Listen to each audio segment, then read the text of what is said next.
All right, we are live, y'all. Listen, I think I was too fast with the trigger finger. Okay, I basically I started and ended the live earlier. I have Miss Vitelle here with me. I say Miss because baby is giving grown woman energy, and I love the fact that like I've just met Vitelle, y'all. You know, as the founder of Women into Networking. When I love meeting new women who are in this place of growth, a journey, healing, supporting. And I was introduced to Vitelle, everyone, through NISA, who is one of our WIN members. So shout out to NISA. And thank you so much for the connection. But this is about Vitelle. So I'm going to ask her some questions today because she has a 9 Lives World Tour that she put together, and it's based on some really powerful things.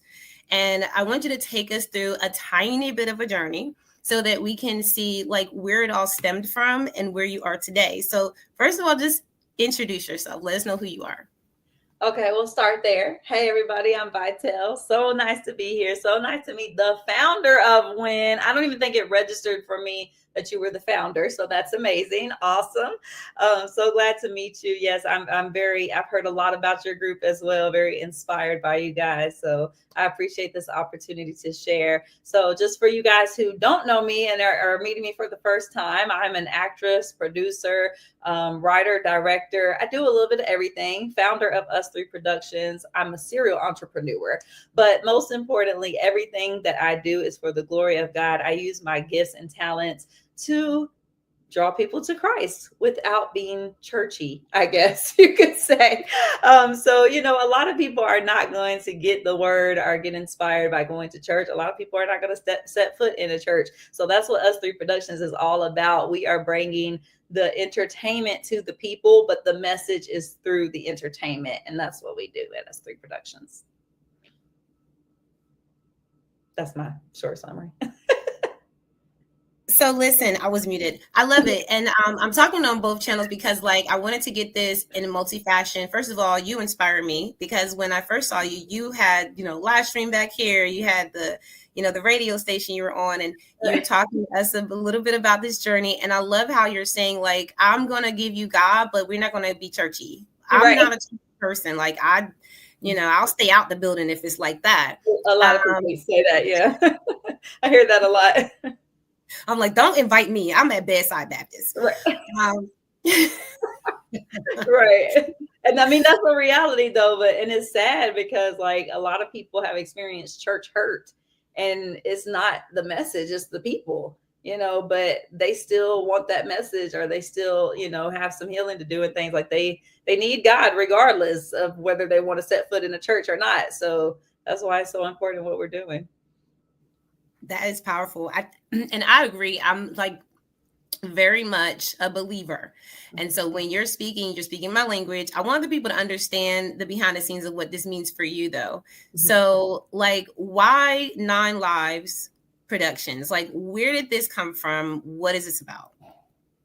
Man, I don't want to keep sounding cliche, but some questions that are asked, I can literally only say that was nothing but God, because listen, it was a pandemic going on, as y'all know, not too long ago, and we were all stranded inside. And so me being the creative that I am, I was already doing my shows, and I have the show, The Face of Homeless, that a lot of people know about. And that was going on, that had been on the stage 13 times. And then all of a sudden, the world just shuts down, and it's like, what am I going to do? So just like everybody else, I made some adjustments. I went on Zoom. I started doing shows on Zoom, and I said, you know what? I can't hire actors and team and all of the crew and all of that stuff right now, but I can be all of them because, prior to even developing a team of people to help me, I was everything. So here I am like, okay, I'm back in a position where I got to do all the things. But, I just made the best of the situation. And that's when this show came to my mind. It was like, I'm going to play all these characters. It literally just started pouring into my spirit so clearly. It was like something I could see, like I was watching it in my mind all the time, but I couldn't until I moved forward on starting to get it out. It wasn't letting me rest. It was like, I could not shake it. And I kept like, it just looked so big in my imagination or in my mind, as I'm seeing it. I'm like, God, that ain't you, is it? I'm gonna hope that's not you, because like, I'm just over here hoping it ain't God telling me to do this, because that sounds crazy, and I saw the bigger picture of not even what it is now, but even what it's going to be in the future soon. So I just started seeing that, and I had to start acting on it. I started pulling out all my wigs and costumes and just throwing these people together. All these people you see in the back, that I play all of them, but they were developing their own character, and so I took some sticky notes. I started writing their names. I started breaking down my own personal traumas and experiences throughout life, and breaking it down, like, okay, this is the time when I was through homelessness, just started thinking about the pain and the things that I've healed from and overcome. And some of the stuff at that time was more recent that I hadn't necessarily healed from. So, going through divorce and just all the things that had brought, these pains into my life. And I matched each one with the character, and it just started coming together on its own. And then it's just like, oh my gosh, I'm really doing this. And now here we are. What is it, 5 years later? and now it's a whole world tour. And now I'm sitting here looking at these 9 cities, like 9 lives, 9 cities. What is going on? Like, I just still cannot believe what has happened. And it's like, I am actually doing this. There's so many times when I want to run the other direction. I'm like, oh God, this is too big. I can't handle this. This is too much stress. This is too overwhelming. It's too much pressure. It's too much responsibility, or whatever, can run through my mind, because my spirit is willing, but my flesh is weak. But at the end of the day, I just keep putting one foot in front of the other and keep going. And I got to keep showing up, and God does the rest. And that's where we at now. There's so many things that I just like, I could pull out of this, right? From your faith walk, blindly believing like I just am going to do. And I've had situations where I've surrendered to things, y'all. Thank you, Lord, for the faith. And it's not easy. So first of all, I commend you for taking those leaps, because that is an encouragement for other people. Like, she did it, like she got through it, like, and she actually like did it without having a full plan all mapped out and knowing what the end result looks like. And no budget. Might I mention that? Nobody. Well, let's not go into that now, because don't get me started. Well, let's go into that a little, because I want people to understand that it's not always about the money. Money is a tool. Right. So where have you gotten your biggest supporters and the most support from for this journey? That's a good question, and very specific. And so I haven't actually thought about that, honestly. My biggest support. Well, I haven't had anyone drop a couple million on us yet, so I can't pinpoint that person exactly, but I know they're coming in the future. And I'm looking for the person with the millions. Right, okay. I know. Yeah. So I'm talking to that person that we expecting you. We waiting on you to come through, but we're going to keep showing up and keep putting in the work, so you can see that this is what we're doing and we ain't playing no games. But at the end of the day, right now, my biggest supporters are really the people. The people who show up, the people who buy the tickets. Some people donate. Some people buy tickets for me to donate to people that can't afford to come and want and need to be there. And like, everybody just comes together. And that's the amazing part of this whole process, is that when I do go into the cities blindly, like you mentioned, it's like I literally drove to Orlando. I was so hesitant because I felt God pulling me to Orlando. And I'm like, so should I go there now? It's like, it's still 2 weeks to the show. I'm gonna have to find a place to stay for that long. That's more coming out of my pocket. Like, all this stuff I have to think about. And I'm like, I don't really know exactly where I'm going or who I'm supposed to talk to. None of the stuff. I don't know anything. I didn't even know where me and my children was gonna stay at on the way to driving to. So I'm literally driving down the highway crying like, Lord, I don't know why I'm doing this, but I know you got me doing it for a reason. So I'm just going to go.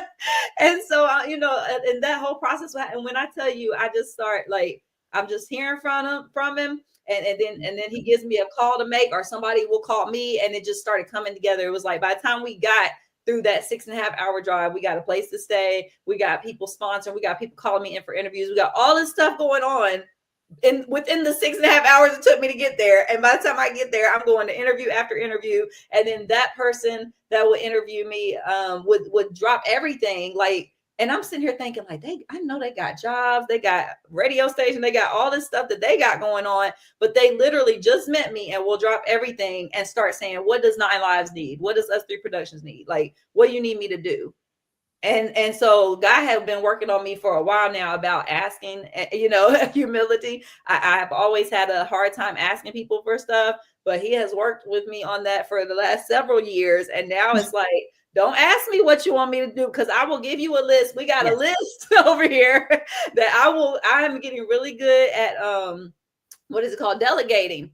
That's what God been working with me on. So I will give you something to do. And so it's like everybody just keeps joining the team and is growing. And people, and by the time we leave from Orlando, great show there. Now we got all these people in Orlando helping us to pump up all the other cities. So it's like, wow, like this is just keeps going. So the people are really the biggest supporters at this time. Okay, well, I am so happy for you for actually getting that together. It takes true leadership, y'all. Agree with me or not here on the live stream. And if you want to see who I'm interviewing today, Vitelle, Nisa, thank you for connecting us. She's telling her story, and she's also looking for that, that audience, the people that support her. And she's also looking for the $1 million donors. Okay. Being able to ask for the things that you want, I think that's powerful in itself. And can we just be honest? Because we do survey a whole community of women entrepreneurs. Mm-hmm. And one of the biggest things, and I want to ask you this too, from a personal level, right? One of the biggest things that I've come across and that I've seen other women come across is that fear of asking, like you said, mm-hmm. and just not wanting to receive, not be open to receiving help, right? Because it's not even about asking. It's like someone goes, hey, can I help you? And you go, no, I got it. It's like, why are you trying to be strong? Right. Like, what's up? We be doing that. My question was really like, y'all, and listen, it's the same thing for all of us, right? Y'all, listen, put a heart if you agree. But if you think back on things in your life, where do you see yourself having those struggles, if you have, and how have you overcome them? Oh, like I said, that's been me forever. And, I understand now that everything that we are and the reasons that we are, it comes from a place. Like it comes from either our upbringing or something that we were taught that was ingrained in us and causes us to behave that way. So I've always been that very independent person. And because as I was coming up, I was used to doing everything on my own. And I was used to being I'm the oldest, of three. And it's like, I was used to being the one that if I don't do this, who's going to do it? I have to show up and I have to do the things. And so that was engraved in me from the very beginning. And then, so going into adulthood and then ending up homeless, living in my car with my kids, like I will live homeless in the car with my kids before I ask anybody for anything. And it didn't even start off like that. It's like, by the time you ask the first couple people, you let them know what's happening, you ask them, it's like, I start losing friends. People start judging people, like their reaction is like, okay, you know what? I'm gonna stop asking anybody for anything. So it's like, we learn this behavior from our experiences and how people are responding to us asking, instead of getting to the point where it's like, okay, well, if you can't help, then keeping it moving. It's still 8 billion people in this world. Somebody's going to be willing to help me. And so not being afraid of that fear of rejection, like, cause that's going to happen and people got their own problems. So I get it.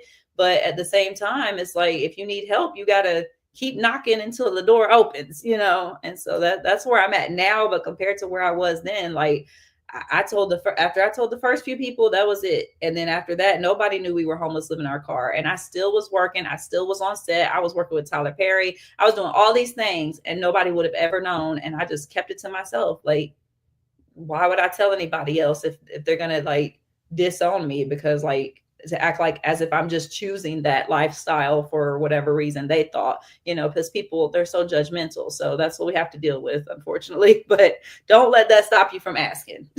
Yes. That's powerful. Y'all, I want y'all to hear this, because this is one of the things that I think really is a betrayal for us, because we have these people in our lives until troubles and trials come through. And then it's like, now y'all not there. And, usually we're the saviors all the time. Like, you sound like you have a really big heart too. So always being the one that people can, depend on and be there for. But when you need someone, right? Like, y'all, listen, this is the same way in business. When you need someone to be there, it's like, it's desert. It's like, what, like, and people will judge. And so I honor that, because I think if we know that's a natural part of that growth, and especially you sharing the story about you walking on faith this entire, nobody knows what that looks like for you, right? So I appreciate you sharing that. I really want to hear a little bit about where you are looking to go. Like you said it a little bit before, because we're talking about some of our challenges, so y'all can learn from Vitelle. She's been through some stuff. And I didn't skip over the fact that you work with Tyler Perry, so we're going to get back to that. But I love me some Tyler Perry, not because he's a great actor, not because of his necessarily his story. They're all great, but that is a hard working man. He is a smart man. He take his business seriously. Right. Yes. He actually challenged me a little bit. I don't know if y'all watched in his documentary at the end. He was like, nobody can outwork him. And I was like, we'll see about that. I love it. We need you on the women. We need you on another live series called Women Behind the Fame. Right. Because there's so many of us that are back there and know, like, we outwork them, but they'll never put us in the spotlight. Right.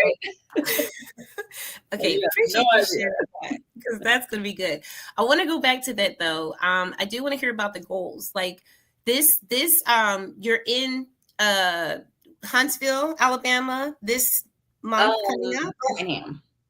Birmingham. Yeah. Okay, so talk about that a little bit, because I know there's going to be some goals there, some things that you're looking for. When you come to Atlanta, I'm trying to rally up the troops, okay? Oh, you're in Atlanta, yay! Yeah, so when you get here in March, you know, we're looking to get the people together. You know, we want to hear about the resources. We want to hear about that so we can network, you know, and that's part of the WIN community, is like when you have a network of individuals who know somebody, who knows somebody, who knows somebody, it's not so hard trying to get what you need. And who spending all their time looking for people anyway? So let's talk about it. What's happening in Huntsville? I'm in Birmingham, Alabama. So yeah, I mean, the first thing is like what you said, like just needing people to spread the word and bring the community together, bring their church groups out, bring their girl groups, whatever they got going on. Like we need people spreading the word on this, because again, we're coming to cities. And I had listed some of the dates earlier before we started. And so if you look at the dates, it's like, wow, there's literally just 2 to 3 weeks between each of these shows. So that means by the time one show is finished, we literally have 2 or 3 weeks, depending on which show we're talking about, to get ready for the next one and prepare something that people plan a year ahead of time. So we need vendors, we need sponsors, we need the locations. In some cases, we don't even have the locations. There's just a couple left actually that don't have the locations locked in yet, but it's like God is just locking it in as we go. So that's part of that faith walk, but it's definitely a matter of just spreading the word, because you don't know who knows somebody who knows somebody. And so the more we get it out there, like I always do a video the week before the show to say, hey, this is what we need for the next show. Like, this is how the last show went. This is what we need for the next one. And I'll keep sending that out and ask people, hey, if you could send this to 10 people, like that's another thing to piggyback off what we were talking about earlier. Not only do we have a problem with asking people for stuff, but we feel like if we even send people a text message that we're bothering them. Like, we have got to stop doing that. Like, you don't know who that text message is going to bless, or if you tag somebody in something, who is going to bless. So we hesitate, you know, and I'm asking, even if I ask 10 people to send this out to 10 of their friends, each of those 10 people, sending it to 10 people and asking them to do the same. Think about how quickly that will multiply if people would actually do it. The problem is that so many people look at it and say, oh, that's nice, and keep it moving and go on about their life, not realizing that we're making a difference in the world for people who are struggling with depression, with suicidal thoughts, people that are going through domestic violence situations and need help getting out. Like, there's some real life stuff going on in the world, but this is the world we live in. I mean, think about it. California's on fire, but it's more people crying about TikTok than it is California on fire. So you see what I'm saying? It's like, that's the reality of the world that we live in. And it's like, it's crazy to me that it's so much easier to get people to talk about stuff that is not making a difference in your life. You know, it's so much easier for you to turn on Netflix and watch something that's not going to help you grow or do anything for you at all than it is to get you to come to a show that's going to help you to heal, because we all need some healing. So, just reminding people, like, send those videos out, tag people, share the lives. Whenever you see me on here talking about this, it's not about, it's not about me. It's not about building my following up. It's about getting that word to people who need it. And your obedience in doing so could literally save someone's life. You don't know who's sitting there right now about to take their own life. And then they get this text message from you and they like, oh, well, hold on. That's how God uses us. So we're not even allowing them to use us because we're so hesitant and thinking we're going to bug somebody. The worst that can happen is they say, hey, don't text me no more.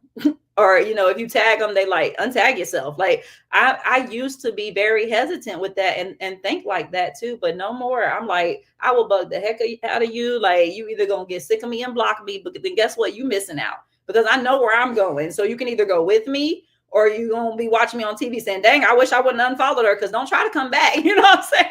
I'm just saying, I ain't trying to get off on a tangent, but you know what I mean? So, that's what we're needing most of, is just the spreading of the word so that the people who can really assist can help. We need vendors in every city. Some of the cities still need opening acts. So if you're in any of those cities and you're a performer, you can reach out. We need opening acts in some of those, as well as some of them need locations. I think we're still working on Washington and Boston. It's the up north places right now, I think, are the ones that we still need the location for. So yeah, that's that. Okay. So so right now you are on a roll because you're first of all, you're working off faith. So that's always going to work. Mm-hmm. Okay. And you're doing the work. So I think that is, part of it too, because you're right. There's so many things that you're going to experience when you actually do the work. You're going to get rejection. Mm-hmm. You're going to get people, you know what I'm saying? That and it's all kind of things. So I appreciate you sharing that. I do want people to understand too, that if you're listening and you heard what she said about the different types of things that they're experiencing in this play. And I love the fact that it's 9 lives, like it's your life in 9 different ways. Right. Like you literally are teaching people through your experiences at once. Like, hey, this is this time where I was, homeless and I didn't have anywhere to go at that time. And what does that look like? I believe sometimes we are caught up in what it looks like for other people. So we miss it when it happens to us or for us, because the thing that we go through is going to be our, purpose in the end, because we can teach someone, we can help someone. And I believe God uses that to mold us. Like we become better people when we get through. And not leaning on our own ability, because clearly if we could do it ourselves, we would just do it without fail. So, for those women who are in this space, and this is why I wanted to ask you about the goal in the future, like what this looks like in the future. I look at this as something that saves the lives of young women all around the world when they are experiencing something and don't really know what it looks like. You have young girls that are experiencing domestic violence all the time, and they think that it's normal. You have people who are actually going through a lot of tumultuous situations and they just don't know how to get out. They just can't even think straight. And I think that being able to be a good friend or a good family member, y'all listen, at the sound of my voice, if you have friends and family who are struggling in their lives, you need to be the conduit for their success. Give them a ticket.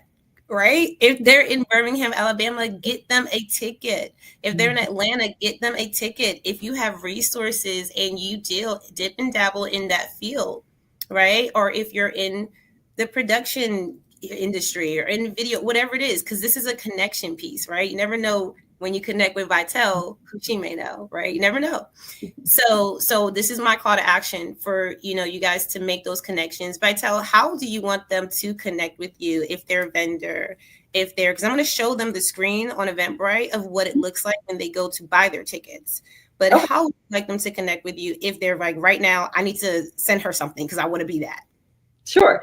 So the best way to connect with me is by going to vitelle.net. There you're going to find all of my social media platforms. Of course, a way to email me. So you can go to vitelle.net. That's my website where it's all things in one place. You can also text us at 770-626-5075. And that's a good way to get in touch too. And then as far as vendors and sponsors, I definitely recommend emailing. That email you should be able to access through the website where it says to book me. But just so you have it directly, that email is heisustree productions.com. That's HEISUSTREE US, the number 3, productions with an S at gmail.com. All right. Look, I'm gonna try to get it together because this is some quick typing over here.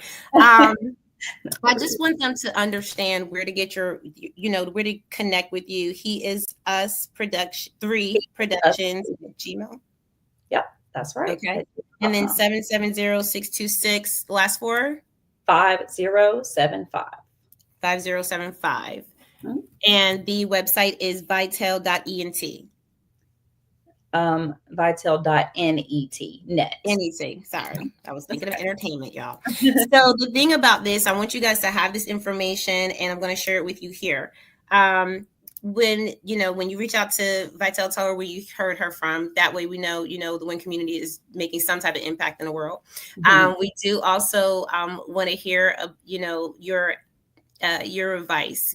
Give us something that a young girl may be listening to you, or anyone listening to you and experiencing any of those things that you talked about. What kind of advice would you give them outside of like sharing with their friends, family, and coming to the production?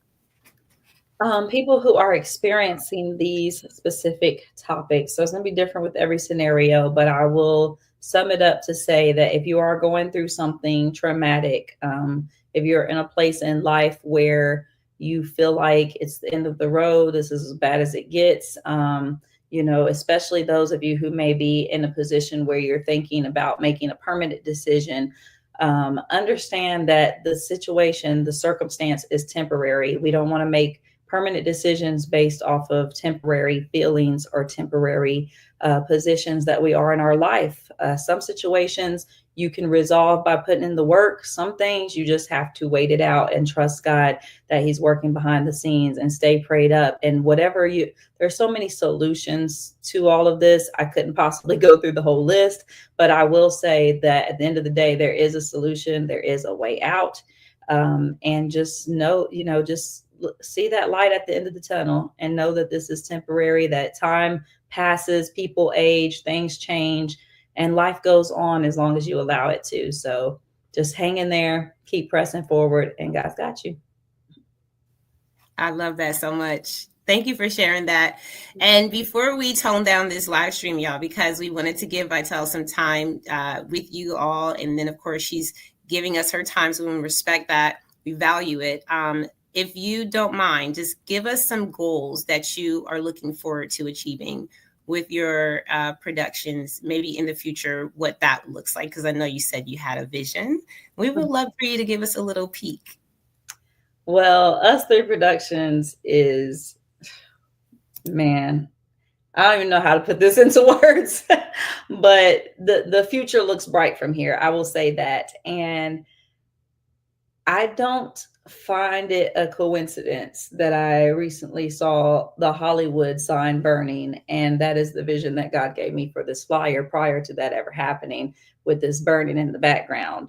God is reclaiming Hollywood for his people. There is so much going on in Hollywood right now. We all know that it basically runs America when it comes to the entertainment industry and the influences that we have in the world.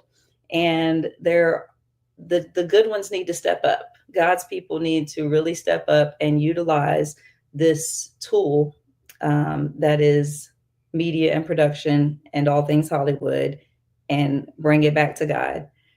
That it's time. And so that's what Us 3 Productions is doing. That's what I can't even say what we're going to do. Like, we're doing it. It's just going to keep growing and getting bigger and bigger. And all of the shows that you see coming from us, whether it is a live stage performance, a movie, a book, everything that we produce, and yes, music is on the way as well. Everything that we produce is going to have a message that is life-changing, that is important, that is of God. And we're not going to waver or change that for anybody. I don't care how much money we are offered. We're not about to switch it up like some people do. And I can say that. Y'all quote me on that, because the message is too important. And at the end of the day, all of this stuff fades away. All of this stuff can burn down. The only thing that remains is the impact that you have. So that's what Us 3 Productions is all about. That last part really touched me. I like that. You're going to have to put that on a t-shirt or something. I mean, really, it was powerful. I don't know if y'all are hearing this as clearly as I am, but it's pretty powerful. You know, what you're doing and how your vision. I mean, honestly, like I'm a vision person. Like when God gives me a vision, I'm like, really? What? Like, you know, and so I can't imagine how big that feels for you. Like, I can't imagine how scary too it Yeah. may be to like walk into areas that are, you know, but I do love your faith, and I love the fact that you seem equipped mentally to be in a space where you're like, okay, let's take it on. Yeah. So you know, let us know, you know, of course, we're getting our tickets here in Atlanta for your play. We want to support you as much as possible. We actually have some goodies that we're going to be putting in for your sponsor bags here in Atlanta. We have some authors, and we're actually writing our own book as well. But I don't know if that's going to be like ready yet, right? We have co-authors, about 7, I think, co-authors in our community, including NISA, that is going to be sharing their stories in this book. And we would love to be able to support you with that as well. But anything that you would like to share before we get off of this live, because we said a lot here, and we'll have to come back to the Tyler Perry on another time, because I got some questions. So do I. Don't get me started. That's all I'm gonna say. But okay, gotcha. Well, the women behind the fame will expose. But this is what I do. We just want to hear anything you would like to share, anything like to tell our community, because we're all about empowering women entrepreneurs and the men who support them, right? So that's, you know, anyone in your life who really, really lifts a woman up and make sure that we are empowered in all aspects in life and business. Anything you would like to share before we get off? man, it's so hard to wrap it up at the end because I've said so much. I be having to watch the playback because I don't even remember what all I said. I just know I said as God gives it to me. But you know, I definitely want to encourage the women entrepreneurs, and I think we kind of touched on it a little bit earlier. Like, don't feel like you have to wait until you have enough money, you have enough what following, or whatever it is that you feel like you need more of before you can start. At the end of the day, if God gave you the vision and it's your purpose, you start walking in it, and God will provide the rest, and everything else will fall into place. It's never too late or too early to start. You start when God gives it to you. If he say jump, you say how high. You don't say, well, in a minute, because right now I got to get this money up first, you know. So go ahead and just do it. Just do it. Don't be afraid. I know that's easier said than done, but you're looking at a living testimony. I'm doing it scared. So just keep pressing forward. You got this. I love it. Well, thank you so much, Vitelle. Your story is amazing. Can't wait to continue connecting with you and connecting with other amazing women here in our community and worldwide, because we love that. Have an amazing, amazing day. Thank you so much for you guys popping on as well. Nisa, you did an amazing job, Queen. Vitelle is blessed to have you. Nisa's been posting in the live stream, making sure that we have the right numbers, phone numbers, emails. We got you, Queen. It's right. It's right. She's omnipresent too, by the way, because she's on your live stream. She on these live. She on everything at one time. Amazing. She's amazing. And I was actually just bragging about her behind the scenes before I got on with you too. So, you know, we are all a reflection of each other because we align, we attract, and I think we are such powerful, powerful women. Keep going, Queen. I'm definitely wanting to see your journey and be a part of it as well. So thank you for allowing me to interview you today. Thank you so much. I appreciate you. It's my pleasure. Awesome. All right, y'all, we're going to get out of here. Y'all have an amazing day. Y'all have an amazing day. We will see you guys in the next live stream in the Women into Networking community. And y'all make sure y'all join as members, support us, okay? Because everything is nonprofit, but it goes towards our mission, and y'all know what that's about. All right, bye. Have an amazing one. Bye.